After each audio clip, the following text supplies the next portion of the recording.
శ్రీ శంకర భగవత్పాదుల వారిచే ప్రసాదించబడిన అద్భుత వేదాంత గ్రంథం భజగోవిందం. మరి ఈరోజు భజగోవిందంలో 5వ శ్లోకాన్ని నేర్చుకుందాం. యావద్విత్తోపార్జన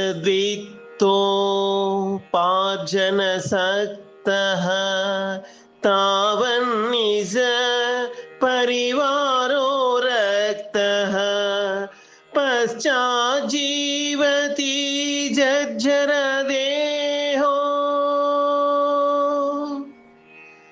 పశ్చాజ్జీవతి జర్జర దేహో వార్తాంకో అపి న పృచ్ఛతి గేహో భజ గోవిందం భజ గోవిందం గోవిందం భజ మూఢమతే. ప్రతిపదార్థాన్ని తెలుసుకుందాం.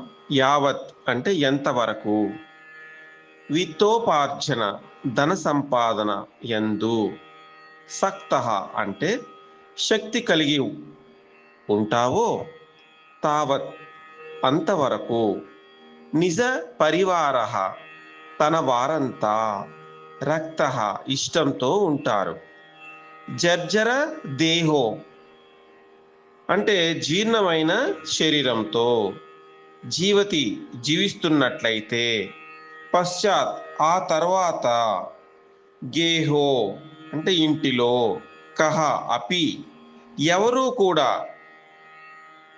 వార్తాం కుశలాన్ని కూడా, పృచ్ఛతి అడగరు. భావం: ఎంతవరకు ధన సంపాదన చేయగలుగుతారో అంతవరకే తన వారంతా ప్రేమతో ఉంటారు. దేహం కాస్త సడలిపోయి ఏ పని చేయగల శక్తి లేని వారైతే ఇక ఇంటిలో ఎవరూ పట్టించుకోరు, కుశల ప్రశ్నలు కూడా వేయరు అంటున్నాడు ఆదిశంకరాచార్యుల వారు. ఇంటి యజమాని ఉన్నాడు అనుకుందాం. మరి ఇంటి యజమాని డబ్బు సంపాదిస్తూ ఇంట్లో ఉండే కుటుంబ సభ్యులందరికీ కావలసినవన్నీ సమకూరుస్తూ ఉంటే అప్పుడు అతన్ని గౌరవిస్తారు. అలాగే ఇల్లాలు ఇంటి వంట,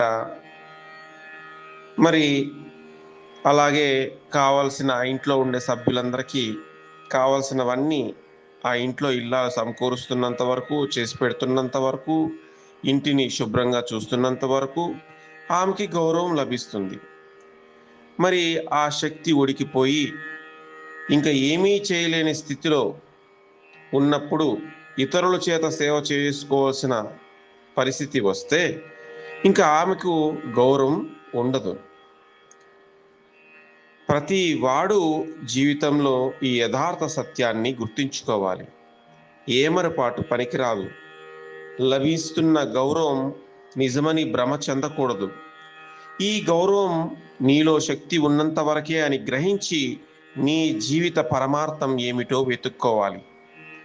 జీవితపు చివరి రక్తపు బొట్టు వరకు నా వాళ్లను సంతోషపెట్టాలి అనే వెర్రి ఆలోచనలతో, ఆవేశంతో జీవితాన్ని వృధా చేసుకోకూడదు.